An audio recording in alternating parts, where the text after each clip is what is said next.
വിഷയത്തിലേക്കാണ് മലപ്പുറത്തേക്കാണ്. അവിടെ കാളികാവിൽ നാട്ടുകാരുടെ പ്രതിഷേധം.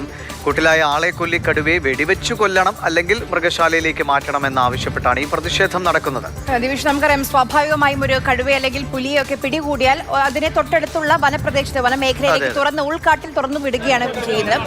ഇവിടെ അത് ചെയ്യാൻ അനുവദിക്കില്ല എന്നുള്ളതാണ് നാട്ടുകാരുടെ ആവശ്യം. അങ്ങനെയാണെങ്കിൽ പിന്നീട് വീണ്ടും ഇതേ ഭാഗത്തേക്ക് വരും എന്നുള്ളതാണ് അവരുടെ ഭയം, അവരുടെ ഭീതി. അതിലാണ് നാട്ടുകാരുടെ പ്രതിഷേധം. അരുൺ അമൃത നമുക്കിപ്പം വിവരങ്ങളുമായി ചേരുന്നുണ്ട്. അരുൺ, വനം വകുപ്പിന്റെ തീരുമാനം എന്താണ്? ഇതിനെ അങ്ങനെ ഒരു മാറ്റാൻ കഴിയുന്ന അവസ്ഥയിലാണെന്ന് തോന്നുന്നില്ല അല്ലേ അരുൺ? അതിന്റെ ആരോഗ്യം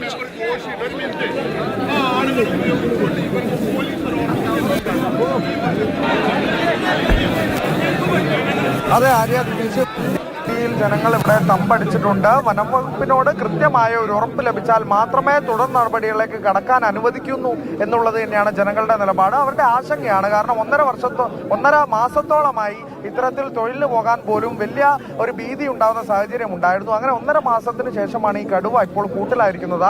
നാട്ടുകാർ വലിയ തോതിൽ ആശങ്ക പ്രകടിപ്പിച്ചു. നാട്ടുകാർ ആദ്യം പറഞ്ഞത് കടുവയെ വെടിവെച്ച് കൊല്ലണം എന്നുള്ളത് തന്നെയാണ്. തുടക്കം മുതലേ അവരുടെ ആവശ്യം അതാണ്. അല്ലെങ്കിൽ മൃഗശാലയിലേക്ക് മാറ്റണം എന്നുള്ള ഉറപ്പ് ലഭിക്കണം എന്നുള്ളതാണ്. അപ്പോൾ വനംവകുപ്പ് ഉദ്യോഗസ്ഥർ ഉൾപ്പെടെ DF ഉൾപ്പെടെ സ്ഥലത്തെത്തിയിട്ടുണ്ട്. അങ്ങനെ ഒരു ഉറപ്പ് ലഭിച്ചാൽ മാത്രമേ ഈ പിന്മാറുകയുള്ളൂ എന്നുള്ളത്.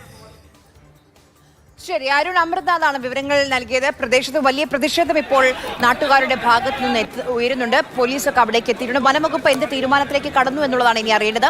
നമുക്ക് ദൃശ്യങ്ങൾ കാണുമ്പോൾ സാരമായ പരിക്കൊക്കെ മുഖത്ത് കാണാൻ കഴിയുന്നുണ്ട്.